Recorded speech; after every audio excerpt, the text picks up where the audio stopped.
Madam President, we thank Guyana and other elected members of the Council for the courage they've shown and for their efforts to move today's draft resolution forward.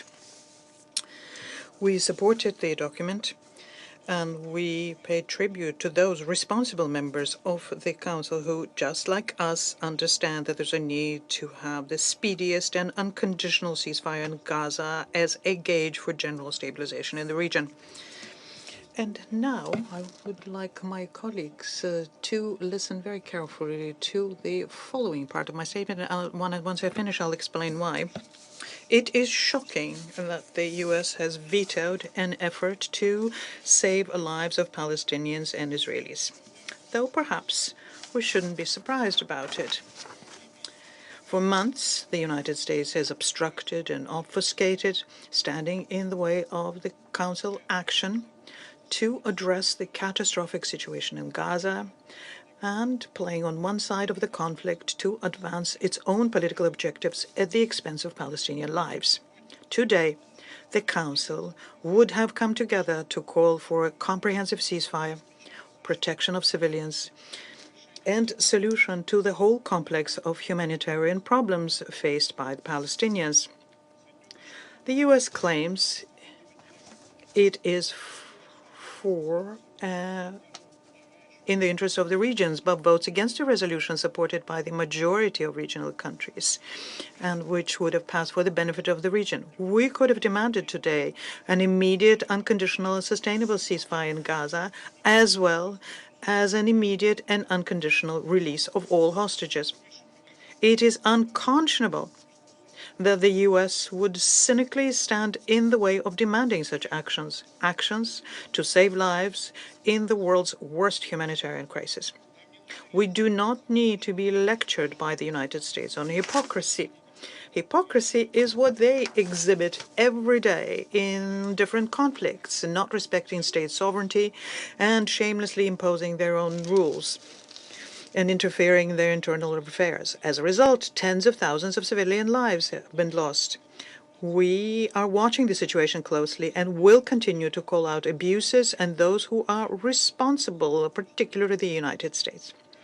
We must continue to amplify the voices of Palestinian people who are calling for peace, prosperity, and justice. And the United States cannot stand in the way of that. You gathered, I take it, that what I've just quoted is almost a direct quote from yesterday's statement by the United States during the voting on the resolution on Sudan. And in our view, this was a very appropriate quote. We would like to thank our American colleagues for the fact that they relieved us of the need to preparing most of the statement in the explanation of the vote because of their statement yesterday. Now I will address my American colleagues and say that you today have definitively shown that you are fully responsible for the death of tens of thousands of innocent civilians, for the privations of refugees, suffering of hostages, and the illegally detained Palestinians. It was very interesting to hear the representative of the American representative today in the wake of the vote. For example, he said that the resolution does not contain provisions on the release of hostages.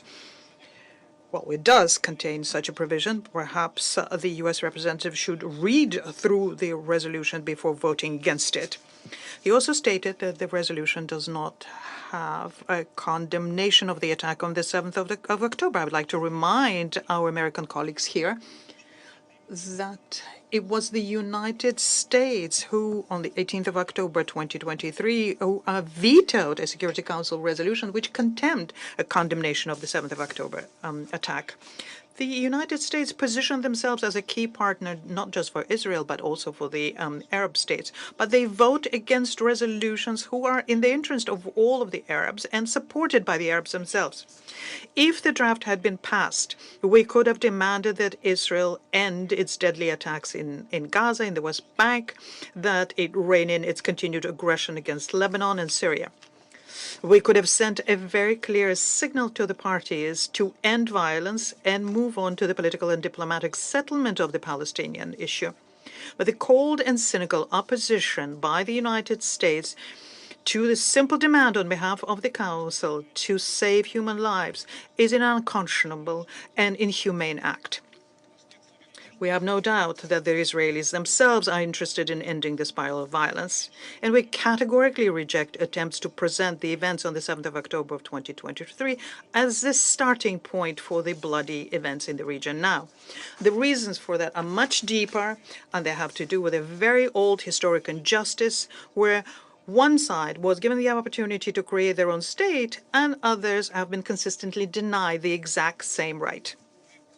We will continue speaking resolutely for demanding the end of violence against Palestinians. No doubt, we will continue calling out the abuses and hypocrisy by the United States when it comes to settling this situation. We will not allow the United States to muzzle the voice of the Council when and continue emboldening further merciless operations by Israel. Our common duty is to make sure that the voices of the absolute majority of the people on this planet to end the spiral of violence in favor of a just settlement of the Palestinian issue on the basis of an acknowledged basis and the desire to become a full member of the UN, that these voices be heard. We must bring peace, stability, and prosperity to the Middle East. And no one, including the United States and other Western states who indulge them, has a right to inhibit these aspirations. I thank you. I thank the representative of the Russian Federation for their statement. The representative of the United States has asked for the floor to make a further statement. I give them the floor. Thank you, Madam President. My apologies for taking the floor. I just need to respond very briefly to some comments made by the representative of the Russian Federation.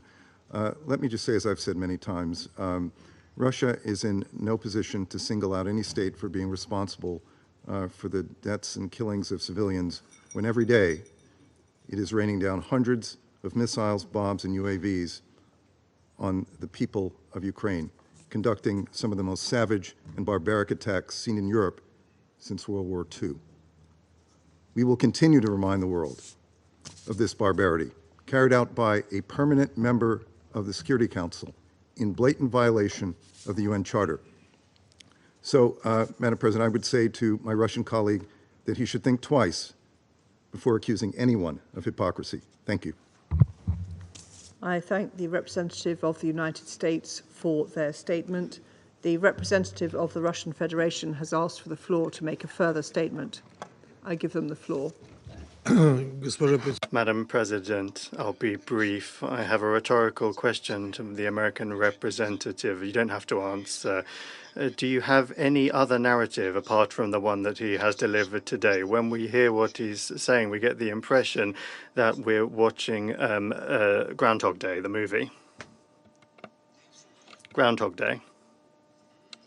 Thank you.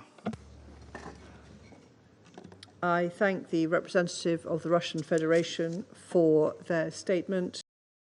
The Israel-Hamas conflict has once again reached a critical point as ceasefire talks continue in Cairo. With the first phase of the ceasefire expiring today, Israel proposed a 42-day extension to secure the release of remaining hostages.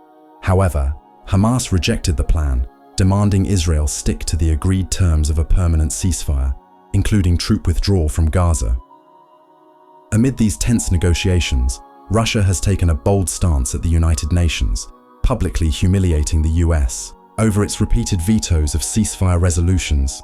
Russia accused the US of enabling violence by blocking international efforts for peace, calling out the hypocrisy of supporting Israel's military actions while claiming to push for stability. This speech has sent shockwaves through global politics, exposing the deep divisions at the UN and highlighting how geopolitical interests continue to overshadow urgent humanitarian needs in Gaza. Thank you for watching Daily Logos.